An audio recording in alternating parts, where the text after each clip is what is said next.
حضرت سلمہ بن کہیل رضی اللہ تعالیٰ عنہ فرماتے ہیں رأیت رأس الحسین ابن علی رضی اللہ تعالیٰ عنہما، میں نے حضرت امام علی مقام امام حسین رضی اللہ تعالیٰ عنہ کے سر انور کو دیکھا، وہو علی القنا، وہ نیزے پر تھا، نو کے نیزہ پر آپ کا سر انور تھا، یزیدیوں نے اٹھا رکھا تھا، اور منظر کیا تھا؟ فرماتے ہیں وہو یقول، آپ کے سر انور سے یہ آواز آ رہی تھی، آپ کا سر انور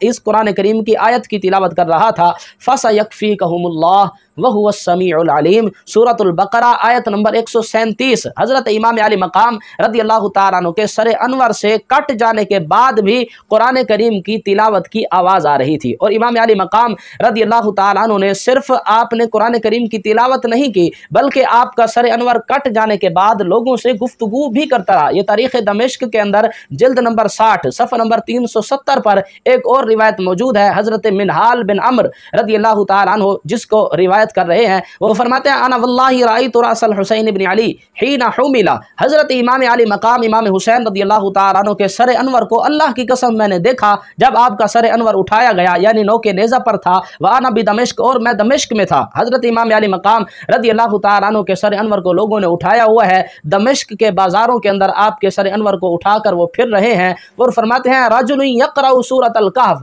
ایک شخص تھا، ایک مرد تھا جو سورۃ الکہف کی تلاوت کر رہا تھا، حتی بلغا، یہاں تک کہ وہ یہاں پر پہنچا اللہ تبارک و تعالیٰ کا فرمان ام حسبت ان اصحاب الکہف والرقیم کانوا من آیاتنا عجبا، کہ اصحاب کہف کا جو معاملہ تھا وہ اللہ کی بڑی عظیم اور بڑی عجیب نشانیوں میں سے ایک نشانی تھا۔ اس شخص نے جب قرآن کریم کی سورۃ الکہف کی اس آیت مبارک کی تلاوت کی تو حضرت منہال بن عمر فرماتے ہیں طلق اللہ الرأس بلسان ضرب، حضرت امام علی مقام رضی اللہ تعالیٰ عنہ کے سر مبارک کو اللہ نے ایک فصیح بلیغ زبان عطا فرمائی، یعنی بولنے کی قوت گویائی عطا فرمائی۔ حضرت امام علی مقام رضی اللہ تعالیٰ عنہ کے سر انور سے کیا آواز آئی؟ آپ نے فرمایا فقال اعجب من اصحاب الکہف قتلی وحملی، حضرت امام علی مقام نے فرمایا اصحاب کہف سے زیادہ عجیب ترین معاملہ میرا شہید کر دیا جانا اور میرے سر انور کو نو کے نیزہ پر سوار کر دینا، یہ معاملہ اصحاب کہف کے معاملے سے بھی زیادہ عجیب معاملہ ہے۔ تو امام علی مقام رضی اللہ تعالیٰ عنہ نے